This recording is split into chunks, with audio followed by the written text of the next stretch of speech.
అరుణాచలం ఈ పేరు వినగానే ప్రతి ఒక్కరి మనసులో కూడా సాక్షాత్తు ఆ పరమశివుడే దర్శనమిస్తాడు.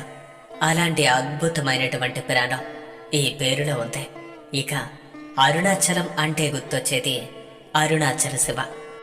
తమిళనాడు రాష్ట్రం అరుణాచలంలో కొలువై ఉన్న పంచభూత లింగాలలోని అగ్నిలింగం ఈ అరుణాచలేశ్వర ఆలయంలో ఉంది.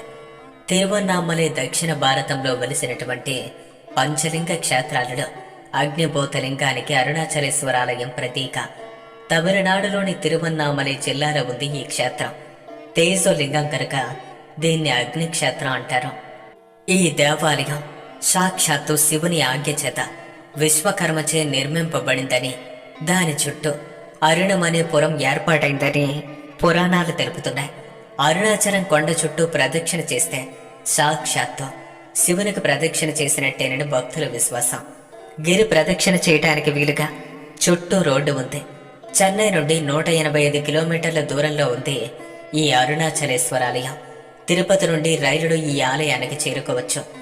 ఇక ఈ ఆలయంలో ఉన్నటువంటి తేజోలింగానికి సంబంధించిన ఆధ్యాత్మిక సమాచారం కనుక చూసుకుంటే, పంచభూతాల్లో అగ్నిలింగ, ఆధ్యాత్మిక లోకంలో ఓలలాడించే గిరి ప్రదక్షిణ, పాపాలు హరించే శివ పుణ్యక్షేత్రం, భరతఖండం, వేదభూమి, లెక్కకు మించిన అద్భుతాలు ఈ నేలపై కొలువై ఉన్నాయి. అలాంటి అద్భుతాల్లో ఒకటి అరుణాచలం. గాలి, నీరు, భూమి మరియు వాయువు, అగ్ని అనే పంచభూతాల్లో ఒకటి ప్రకృతిలో మమేకమై పరమాత్ముని తత్వం ఉట్టిపడేలా వెలిసిన అగ్నిలింగమే ఈ అరుణాచలేశ్వరుడు. ఇక ఈ పేరు మదిలో తలంపుకు వస్తే చాలు మనసు భక్తిభావంతో ఉప్పొంగిపోతుంది. ఈ పవిత్ర పుణ్యక్షేత్రంలో గిరి ప్రదక్షిణం ఆధ్యాత్మిక లోకంలో ఓలలాడిస్తుంది. ప్రతి ఏటా కార్తీక మాసంలో జరిగే కార్తీక దీపోత్సవం అనువనువునా కూడా శివ తేజంతో నిండిపోతుంది, భక్తులను పులకింపజేస్తుంది. అంతేనా, అరుణాచలం అనగానే రమణ మహర్షి గుర్తుకు వచ్చే ఆధ్యాత్మిక కేంద్రం తిరువన్నామలై. అలాంటి అరుణాచలేశ్వరుని గురించి ప్రత్యేక కథనం తెలుసుకుందాం. చరిత్ర పుటలను తిరిగేస్తే దేశంలో ఉన్న గొప్ప పుణ్యక్షేత్రాల్లో అరుణాచలం ఒకటి. శివ భక్తుల పుణ్యక్షేత్రం. అరుణ అంటే ఎర్రడే, ఆచలము అంటే కొండ అనే అర్థం.